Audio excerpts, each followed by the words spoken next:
was on the trail in Iowa not long ago, but he's no politician, and he's not looking for votes.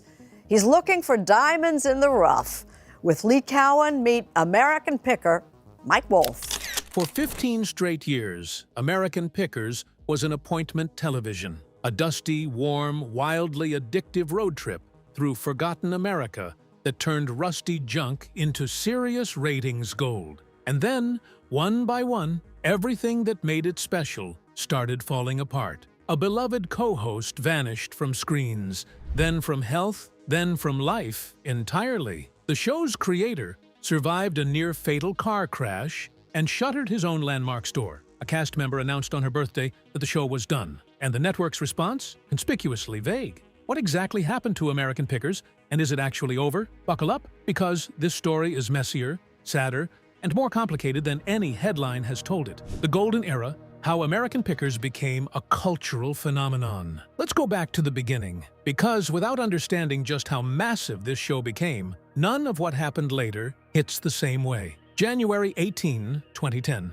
The History Channel premieres a show about two guys from Iowa driving around in a cargo van, knocking on strangers' doors, and buying old junk. On paper, it sounds like a concept that should have lasted maybe half a season. Instead, it became one of the biggest reality shows on television. American Pickers was a genuine cultural phenomenon. At its peak, it regularly pulled in over 4 million viewers per episode, making it one of the History Channel's crown jewels alongside Pawn Stars. And the reason was surprisingly simple: chemistry. Not manufactured chemistry, not reality TV chemistry built in a casting office. Real chemistry. Mike Wolfe was the engine, passionate, relentless, and armed with an almost supernatural ability to spot value in things everyone else overlooked. He felt like a man doing exactly what he was built to do. Then there was Frank Fritz, Mike's perfect counterbalance. Funny, self-deprecating, approachable, and naturally disarming, Frank had a warmth that made total strangers comfortable opening their barns, garages, and sometimes entire lives to a camera crew. Together, they had the effortless rhythm of people who'd spent decades together, because they had. Rounding out the trio was Danielle Colby, running operations from antique archaeology in LeClaire, Iowa. Tattooed, sharp, and unapologetically herself, Danielle gave the show an edge that kept it from becoming overly sentimental. The formula itself was deceptively simple. Mike and Frank hit the road searching for forgotten Americana hidden in cluttered barns, warehouses, basements, and backyards. Vintage motorcycles, rusted gas pumps, rare advertising signs, carnival relics, things most people would walk right past without a second glance. They negotiated deals, loaded up the van, and moved on to the next stop. That was it. And somehow, millions were hooked. What made American Pickers different from the endless sea of cable reality shows was what it wasn't. It wasn't built on screaming matches, staged rivalries, or dramatic eliminations. Nobody was flipping tables. Nobody was throwing drinks. The stakes were ridiculously low, and weirdly enough, that was the magic. The biggest tension in an episode might be whether Mike could talk someone down from $500 to $300 on an old gas sign. And somehow, that worked. There was something deeply comforting about the formula. Viewers knew exactly what they were getting: an open road, an eccentric collector, a dusty property packed with forgotten treasures, and at least one person emotionally attached to something no sane person should be emotionally attached to. But underneath the humor and negotiations, the show accidentally captured something much deeper. It became a time capsule of disappearing America. Old farms, forgotten machine shops, small towns bypassed by modernization, family collections built over generations and left untouched for decades. That gave the show an unexpected emotional layer. Beneath all the picking, it was often about letting go. People weren't just selling objects. They were parting with memories, and Mike understood that instinctively. He wasn't simply buying antiques. He was buying stories, preserving fragments of American history, one dusty barn at a time. That emotional intelligence is a huge reason the show lasted as long as it did. Because viewers weren't really watching a show about old stuff. They were watching nostalgia turned into entertainment, and that emotional connection made the audience fiercely loyal. For many fans, American Pickers wasn't just a TV show. It was a ritual. It felt familiar, reliable, comforting. These people felt like family, which is exactly why, when things started going wrong, it hurt so much. But when did the first real crack appear? And what caused it? The crack in the foundation, Frank Fritz's exit, and the questions that followed. For the first 10 seasons, everything about American Pickers looked solid from the outside. The chemistry was effortless, the ratings were strong, and the formula worked like clockwork. But sometime around 2019, something started shifting behind the scenes. Not publicly, not dramatically, quietly. Frank Fritz stepped away from filming in early 2020 for back surgery. At first, fans didn't panic. COVID had already disrupted production across television, so his absence didn't immediately feel unusual. But then weeks turned into months. Months turned into more than a year, and Frank never came back. In July 2021, Mike Wolfe posted the statement fans had been dreading. Frank was officially out. The message was warm on the surface, talk of brotherhood, shared memories, and wishing Frank the best moving forward. But underneath all the carefully chosen words, the message was clear. This chapter was over. The network confirmed it soon after. Fans were stunned, not because cast exits are unusual in television, they happen constantly, but because American Pickers had spent over a decade feeling more personal than a typical TV show. These weren't actors cycling through contracts. These were supposed to be lifelong friends. So when Frank disappeared, with almost no explanation, it felt jarring, like showing up at your favorite local restaurant and suddenly realizing one of the owners had vanished overnight.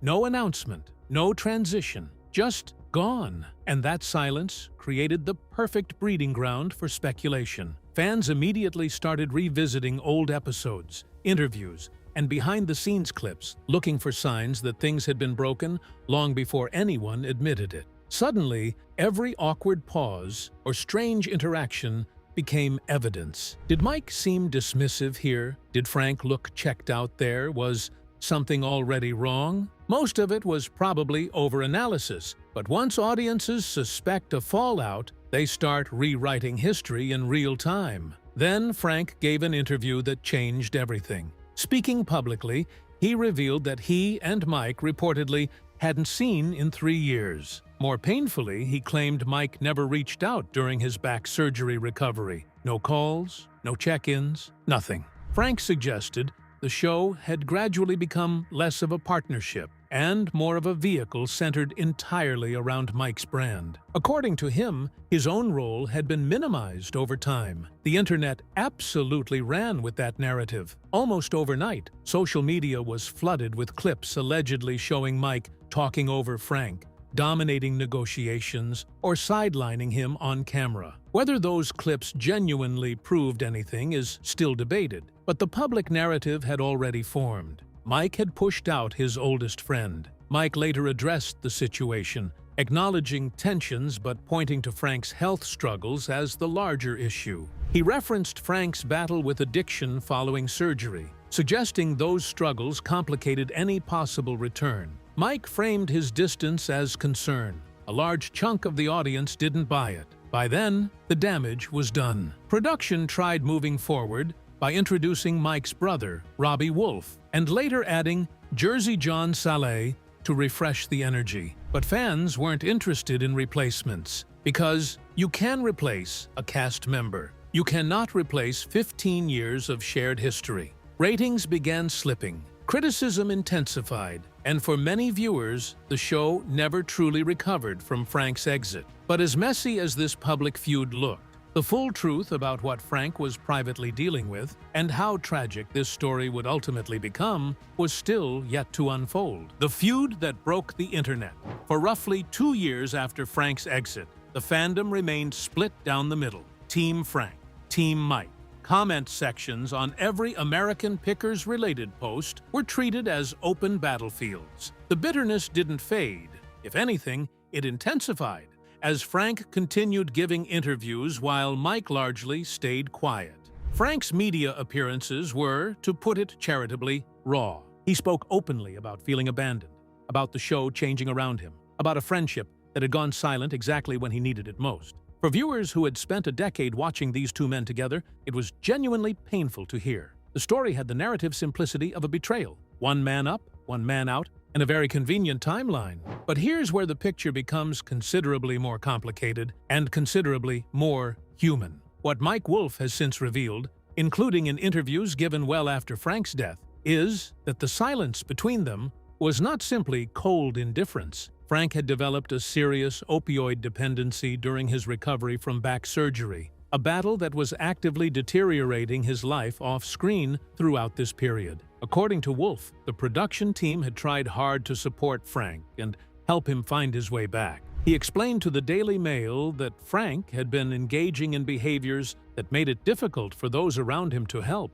despite how deeply they cared about him. Wolfe also said that everyone around Frank had fought hard for him and genuinely loved him, but ultimately, the decision to change and seek lasting recovery had to come from Frank himself. Wolfe has also said he chose not to address the addiction publicly, out of respect for Frank's dignity, not wanting to expose his friend's darkest chapter while Frank was still living through it. Whether you find that reasoning convincing or not, it does reframe the silence as something other than callousness. What can't be reframed is the impact on the show. The audience trust that American Pickers had spent a decade building, the feeling that what you were watching was genuine, unscripted, and rooted in a real friendship, had been publicly called into question. That kind of damage doesn't get undone by a new cast member or a schedule change. The authenticity was the product, and that point cannot be overstated. A lot of reality television survives scandal just fine.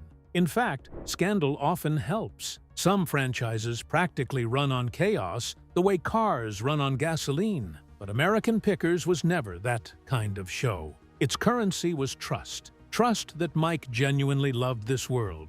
Trust that Frank wasn't playing a character. Trust that these conversations with collectors were authentic enough to feel unscripted, even if television editing inevitably polished things around the edges. Once viewers started doubting that foundation, the entire experience changed. Every negotiation suddenly looked a little more transactional. Every joke felt slightly less spontaneous. Every warm exchange had a tiny question mark hanging over it. That's the thing about authenticity as a brand identity. It is incredibly powerful and incredibly fragile. The moment audiences suspect they've been sold a version of reality that no longer matches what's happening off camera, they emotionally detach. Not always consciously, but it happens. And when that emotional detachment starts, the ratings usually follow. Ratings kept sliding. The History Channel began shuffling the show's time slot, at one point temporarily removing it from the Wednesday lineup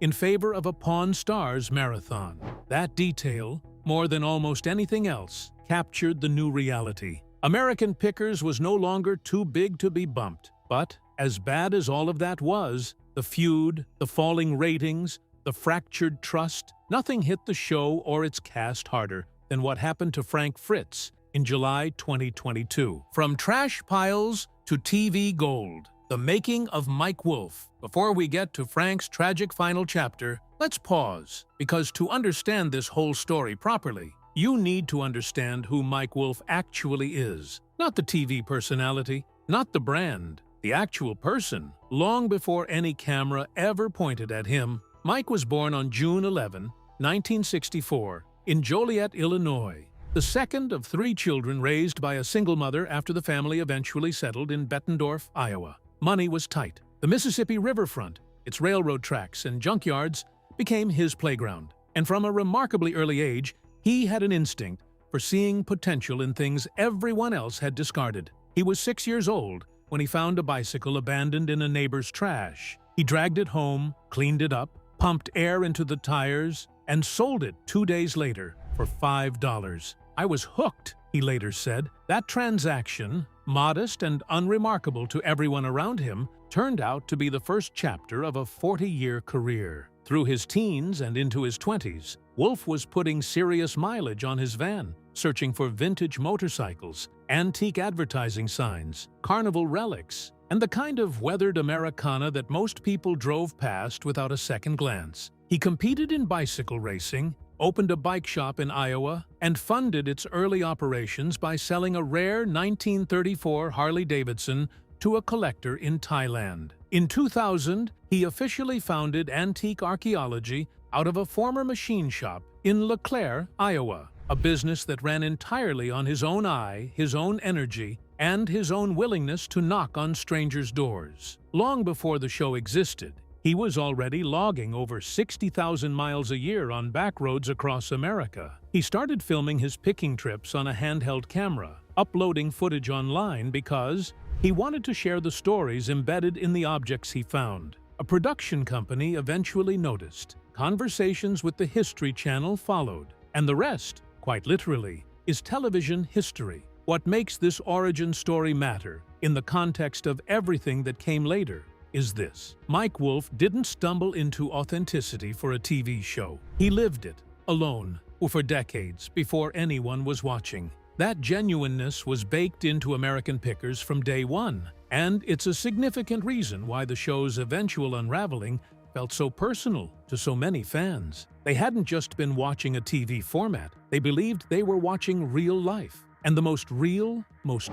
painful part of that life was still ahead of him. The loss of Frank Fritz, a stroke, a reconciliation, and a goodbye. On July 2022, Frank Fritz suffered a stroke. He was 58 years old. Whatever fans felt about the feud between Frank and Mike Wolfe, nobody wanted this outcome. The news hit hard. Frank was placed in an Iowa care facility, while friends and family navigated difficult medical decisions. His recovery was slow, uncertain, and largely out of public view. Then came one of the most quietly emotional twists in this entire story. Despite years of silence, public tension, and bitter interviews, Mike didn't stay away. A mutual friend later confirmed that Mike and Frank reunited on May 2023, while Frank was still in rehabilitation. Somewhere behind all the headlines and fan theories, the two old friends had found their way back to each other. The feud had finally been set down. Then came the ending nobody was ready for. On September 30, 2024,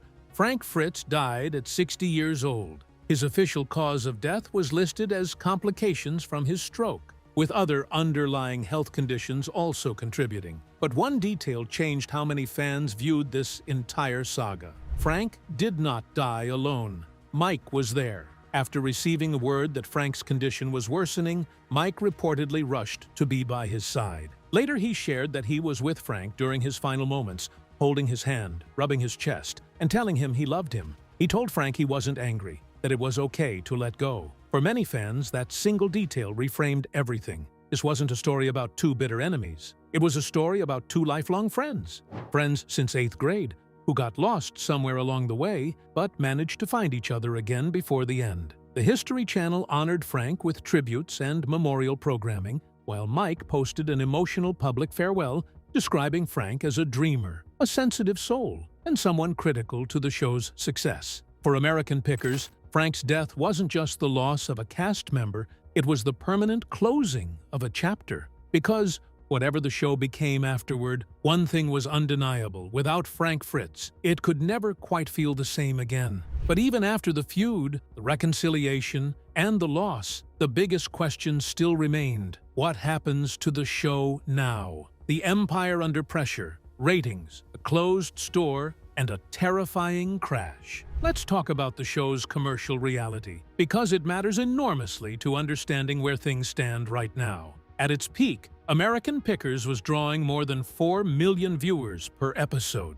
By the time season 26 and 27 rolled around, that number had cratered to somewhere in the range of 800,000 on a good week, and lower than that on bad ones. The History Channel had been reshuffling the show's schedule for a while and, in one particularly pointed moment, temporarily moved it off the Wednesday night lineup to make room for a Pawn Stars marathon. For a show that had once been the network's flagship, it was a visible demotion. The production costs hadn't dropped to match the shrunken audience. American Pickers is a travel-heavy show. Fans, crew, fuel, locations, logistics, it all costs money. And it costs roughly the same money whether 5 million people watch or 800,000. The History Channel which had been shifting its investment toward less expensive formats and newer properties, reportedly pulled back on marketing support for the show. Less promotion, fewer new eyeballs, lower ratings, the cycle fed itself. New cast additions hadn't reversed the slide. Robbie Wolf, Mike's brother, became a regular presence, and Jersey John Saleh was brought in specifically to add humor and energy after fans complained the show had lost its spark without Frank. Both men are genuinely likable. Neither of them is Frank Fritz. The audience registered the difference every week. Then, in April 2025, Mike Wolf made a decision that hit the fandom like a cold bucket of water. He permanently closed the Nashville location of Antique Archaeology, which had been a landmark of the show's brand for 15 years. His Instagram farewell was warm and reflective. He talked about the community the store had built, the visitors who had come from across the world, the memories anchored to every corner of the space. "This isn't goodbye, it's just a new rhythm," he wrote. Fans read between the lines anyway. The closure felt like a symbol. The business most visibly connected to the show, to its spirit, to its roots, gone. And symbols matter more than people realize. Television audiences are incredibly good at sensing when an era is ending, even before anyone officially says it out loud. A store closure by itself doesn't mean a show is doomed. Businesses close locations all the time for strategic reasons. But context is everything. Here, the timing was brutal.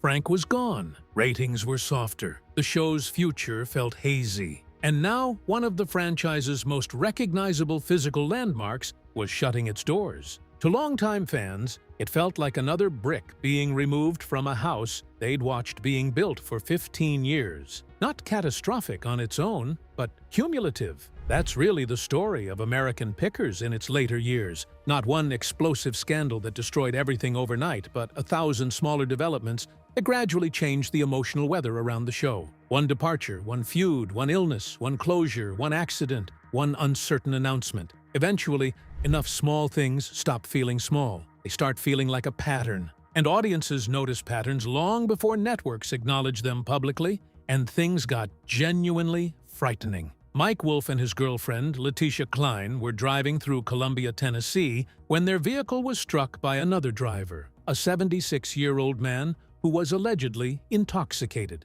The crash was severe. Letitia was airlifted to a hospital with a broken jaw in multiple places, broken ribs, a broken sternum, a collapsed lung, and significant swelling on her spine. Mike sustained a broken nose, fractured orbit, sprained wrist, torn meniscus, heavy bruising, and lacerations, and was released from hospital the following day. Letitia's recovery has been long and complicated. By December 2025, she described herself as operating at roughly 40% of her former capacity, dealing with partial facial paralysis, blurry vision, and chronic nerve pain. Mike has remained present throughout, and both have been open with fans about the road ahead. In an update shared from the hospital that night, Mike said he was grateful that both he and Letitia had survived the crash. He also expressed a strong belief in the power of collective prayers and thanked fans for the overwhelming support they had already shown. The outpouring of support was immediate and intense, but no amount of warmth could disguise the picture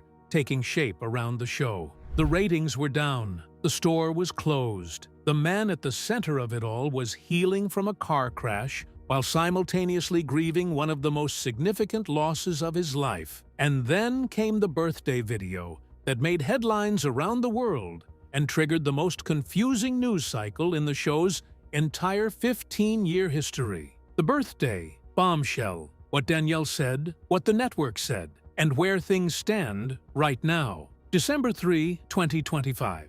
Danielle Colby turns 50. She posts a video to Instagram reflecting on life, change, and her next chapter. She talks about launching her new burlesque history museum, the Act Arts Museum in Davenport, Iowa, and what this transition means for her personally. Then, almost casually, she drops a bombshell by revealing that she had just learned American Pickers was done. Just like that. No teaser, no press release, no carefully coordinated network announcement. Just Danielle, on her birthday, seemingly informing fans that the show was over. She went on to admit that Adjusting to life without the financial stability the show had provided would be a major transition, and described the experience ahead as unpredictable. She also referred to herself as a former reality TV star now trying to figure out her next chapter and navigate life beyond the series. The video was raw, emotional, and very Danielle,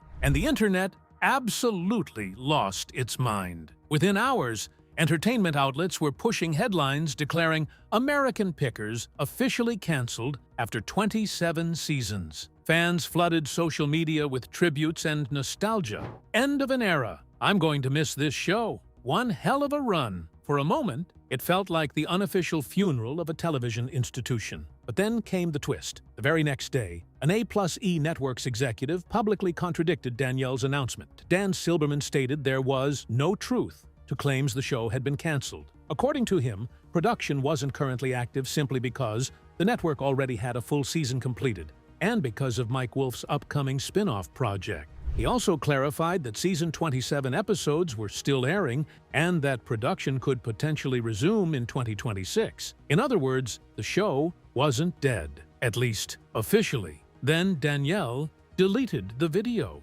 which somehow made the entire situation even messier. Because deleting a statement doesn't erase the fact that it happened. If anything, it only raises more questions. Did Danielle misunderstand the show's status? Did she know something before executives were ready to announce it? Was this simply a moment of emotional honesty from someone standing at a major life crossroads? Nobody outside that inner circle seems to know. And honestly, that ambiguity has become the perfect metaphor for where American Pickers currently sits as a franchise. Not fully alive, not fully dead, just suspended, lingering in that awkward entertainment limbo where fans keep asking the same uncomfortable question, are we saying goodbye or are we just waiting? Here's what we actually know. New episodes were still airing as recently as late 2025. The History Channel has not announced an official cancellation, but at the same time, no new production is currently underway, and no formal renewal has been announced either. So the show now exists in a strange, unresolved state,